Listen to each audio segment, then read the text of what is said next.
আত্মসহায়ক গোটত থকা মহিলাসকলৰ বাবে মুখ্যমন্ত্ৰী মহিলা উদ্যমিতা অভিযান নামৰ এটা আঁচনি প্ৰদান কৰা হৈছে য'ত নেকি আপোনালোকক 10,000 টকাকৈ প্ৰদান কৰা হ'ব।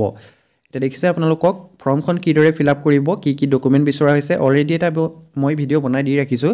আপোনালোকে যদি এতিয়ালৈকে সেই ভিডিঅ'টো চোৱা নাই, ডেছক্ৰিপশ্যনত মই লিংকটো দি ৰাখিছোঁ, আপোনালোকে সেই ভিডিঅ'টো এবাৰ চাই ল'ব পাৰে। দেখিছে আপোনালোকক এনেকুৱা এখন ফৰ্ম প্ৰদান কৰা হৈছে। তাত আপোনালোকৰ এটা চিৰিয়েল নাম্বাৰ থাকে, চিৰিয়েল নাম্বাৰটো সকলোৰে বেলেগ বেলেগ থাকিব। দেখিছে সেই ফৰ্মখনত আপোনালোকে অমৃত বৃক্ষ আন্দোলনত অংশগ্ৰহণ কৰা গছপুলি ৰোপণ কৰা যি দুখন ফটো আছিলে সেই ফটো দুখনো আপোনালোকক আপলোড কৰিবলৈ কৈছে। যদি আপোনালোকে সেই সময়ত তোলা ফটোকেইখন আপোনালোকৰ ডিলিট হৈ গৈছে, তেনেহ'লে আপোনালোকে পুনৰ কিদৰে ডাউনলোড কৰিব পাৰিব, আজি এইটো ভিডিঅ'ত আপোনালোকক সেইটোৱে দেখুৱাম। দেখিছে আপোনালোকে ফৰ্মখনৰ আপোনাৰ শেষৰ ফালে আপোনালোকে দেখিবলৈ পাব। দেখিছে আপোনালোকৰ 5 নম্বৰ পেজটোত আপোনালোকৰ দিয়া হৈছে এইদৰে।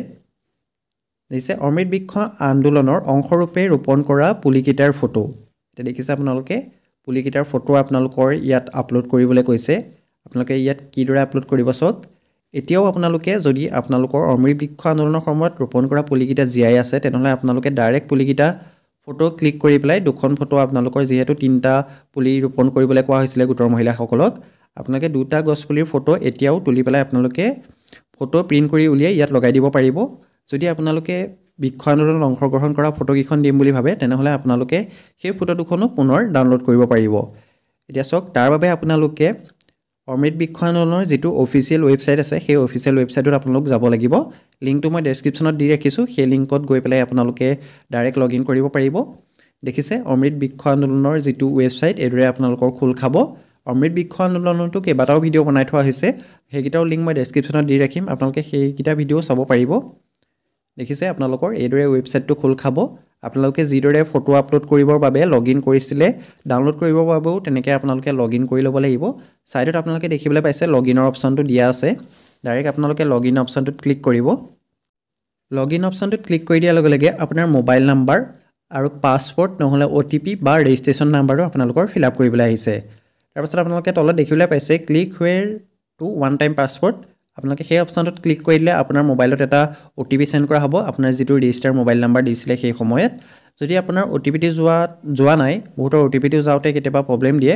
যদি আপোনালোকৰ OTPটো নাযায়, তেতিয়া আপোনালোকে ৰেজিষ্ট্ৰেশ্যন নাম্বাৰটো দিও আপোনালোকে লগ ইন কৰি ল'ব পাৰিব। দেখিছে মই এইদৰে লগ ইন কৰি লৈছোঁ। লগ ইন কৰি দিয়াৰ লগে লগে আপোনালোকৰ প্ৰফাইলটো এইদৰে শ্ব' কৰিব।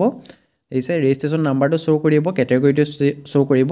গোটৰ মহিলাসকলক আপোনালোকৰ SHG বুলি আপোনালোকৰ মেম্বাৰ বুলি থাকিব। দেখিছে এইদৰে আপোনালোকৰ গোটেইখিনি শ্ব' কৰিব, আপোনাৰ গোটৰ নামটো শ্ব' কৰিব, mobile number, bank account details, গোটেইখিনি ডিটেইলছ এইদৰে শ্ব' কৰিব।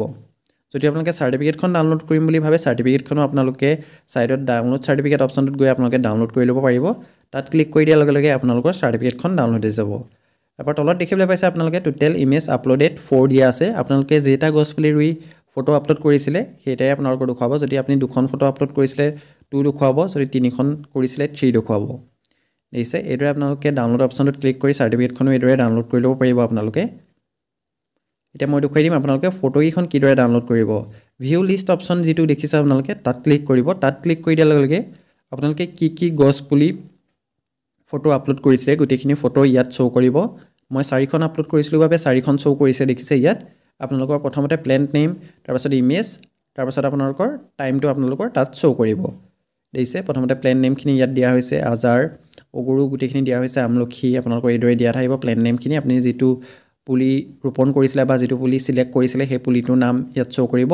তাৰপাছত ফটোখনত ক্লিক কৰি open new image in new tab আপোনালোকে সেই অপশ্যনটোত ক্লিক কৰি দিব। ৰাইট ক্লিক কৰি পেলাই আপোনালোকে সেই অপশ্যনটোত ক্লিক কৰি দিব। তাৰপাছত আপোনালোকৰ ফটোখন এইদৰে আহি যাব। দেখিছে তাৰপাছত আপোনালোকে কণ্ট্ৰল P মাৰি পেলাই আপোনালোকে ছেভ কৰি ৰাখিব পাৰে। যদি আপোনালোকৰ প্ৰিণ্টাৰ আছে তেতিয়া আপোনালোকে প্ৰিণ্ট কৰি ৰাখিব পাৰে।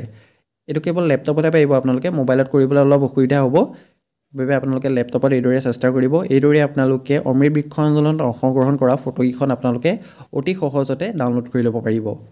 দেখিছে যদি ভিডিঅ'টো চাই ভাল পাইছে তেনেহ'লে আপোনালোকে শ্বেয়াৰ কৰি দিব। আৰু যদি ফৰ্মখন কিদৰে ফিল আপ কৰিব, মহিলা উদ্যমিতা আঁচনি অভিযানৰ ফৰ্মখন আপোনালোকে কিদৰে ফিল আপ কৰিব তাৰ ওপৰতো ডিটেইলছত ভিডিঅ' বনাই দি ৰখা হৈছে। ডেছক্ৰিপশ্যনত মই লিংকটো দি ৰাখিছোঁ, আপোনালোকে সেই ভিডিঅ'টো এবাৰ চাই ল'ব পাৰে।